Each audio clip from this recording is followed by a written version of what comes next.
প্রযুক্তি আমাদের ব্যর্থ করেনি। এটি অতিরিক্ত সফল হয়েছে। জীবন হয়ে উঠেছে আরো দ্রুত, আরো সহজ, আরো সংযুক্ত। কিন্তু কোথাও যেন কিছু ঠিক নেই। তোমার ফোন তোমার সময় নষ্ট করছে না। এটা তোমার মস্তিষ্ককে প্রশিক্ষণ দিচ্ছে প্রতিনিয়ত। প্রতিটা স্ক্রল, প্রতিটা নোটিফিকেশন, প্রতিটা লাইক এগুলো তোমার মস্তিষ্ককে শেখায় গভীর মনোযোগের চেয়ে ছোট আনন্দকে অগ্রাধিকার দিতে। তুমি ইচ্ছে মতো স্ক্রল করো না। অ্যালগরিদম তোমাকে বিশ্লেষণ করে।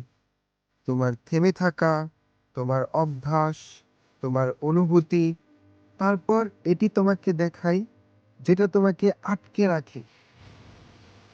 সত্যের চেয়ে আরাম, বাস্তবের চেয়ে পরিচিত।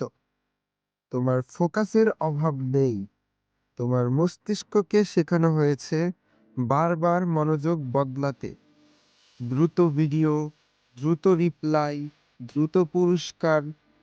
গভীর মনোযোগ এখন বিরক্তিকর লাগে, কারণ তোমার মস্তিষ্ক ধীরে চলা ভুলে গেছে। আমরা আগের যে কোনো সময়ের চেয়ে বেশি সংযুক্ত, তবু আগের যে কোনো সময়ের চেয়ে বেশি একা। মেসেজ কথোপকথনকে বদলে দিয়েছে, লাইক কদরকে বদলে দিয়েছে। প্রযুক্তি ডিভাইসকে যুক্ত করে, হৃদয়কে নয়। এআই বিপজ্জনক নয়, কারণ এটা বুদ্ধিমান। এটি বিপজ্জনক কারণ আমরা নির্ভরশীল হয়ে পড়েছি এর উপর। আমরা চিন্তা বাইরে দিচ্ছি সৃজনশীলতা, সিদ্ধান্ত।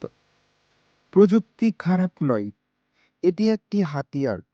কিন্তু আমরা যদি এটাকে ব্যবহারের নিয়ন্ত্রণ না রাখি, এটি নীরবে নির্ধারণ করবে আমরা কেমন মানুষ হয়ে উঠব। স্ক্রল করার আগে ভাবো,